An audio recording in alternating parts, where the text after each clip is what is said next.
మనం ప్రతిరోజు పూజలో దేవుడికైతే పూలు అలంకరిస్తూ ఉంటాం కదా! అవైతే ఒక్కోసారి చాలా ఫ్రెష్‌గా ఉంటాయండి. నాకైతే అసలు దేవుడి నుంచి తీయబుద్ధి కాదు. కానీ అలా అయితే దేవుడికైతే ఉంచకూడదు కదా! అలా ఫ్రెష్‌గా ఉన్న పూలనైతే నేనైతే ఇలా చేసుకుంటానండి. నాకైతే ఇంట్లో ఉర్లీ బౌల్ ఉండిద్ది. దానిలో అయితే పూలన్నీ ఇలా డెకరేషన్ చేసుకొని, ఇంట్లో ఏదన్నా ఒక మూల పెట్టుకున్నామంటే కొంచెం పచ్చకర్పూరం వేసి ఏదన్నా ఒక మూలన పెట్టుకున్నామంటే ఇంట్లో కూడా చాలా బావుంటుంది. ఇలా మీరు ఎంతమంది చేస్తారు? ఈ ఐడియా మీ అందరికీ తెలుసా? నా ఐడియా ఎలా ఉందో నాతో తప్పకుండా కామెంట్స్‌లో చెప్పండి.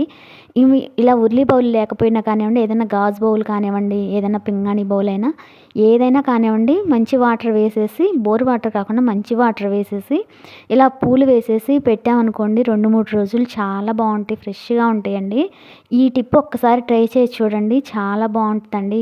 మనకి పూలు వేస్ట్ అయిపోయినాయి అన్న ఫీలింగ్ ఉండదు. ఇంట్లో కూడా అది చూస్తూ ఉంటే అటు ఇటు తిరుగుతున్నామంటే మంచి పాజిటివ్ వైబ్స్ అయితే ఉంటాయన్నమాట. నేనైతే ఎక్కువ పూలు పెట్టాననుకోండి ఒక్కొక్కసారి దేవుడికి, ఆ పూలు ఇలా పడేయటం ఇష్టం లేక ఇలా అయితే చేస్తూ ఉంటాను. నేనైతే ఈ కార్నర్‌లో ఇలాగా ఇదైతే అరేంజ్ చేశాను. నా ఐడియా ఎలా ఉంది? మీ అందరికీ నచ్చిందా? ఈ డెకరేషన్ ఎలా ఉందనేది నాతో తప్పకుండా కామెంట్స్‌లో చెప్పండి. ఈ వీడియో నచ్చితే ప్లీజ్ మన ఛానల్‌ని అయితే సబ్స్క్రైబ్ చేసి ఒక్క లైక్ ఇవ్వండబ్బా! ఈ ఐడియా ఎలా ఉందో కూడా నాతో తప్పకుండా చెప్పండి. నాకైతే పిచ్చగా నచ్చేసింది. ఈ కార్నర్‌లో ఇలా బౌల్ పెట్టడం వల్ల ఇంకొంచెం అందంగా ఉందనిపించింది నాకైతే. ప్లీజ్ ఒక్క లైక్ చేయండి.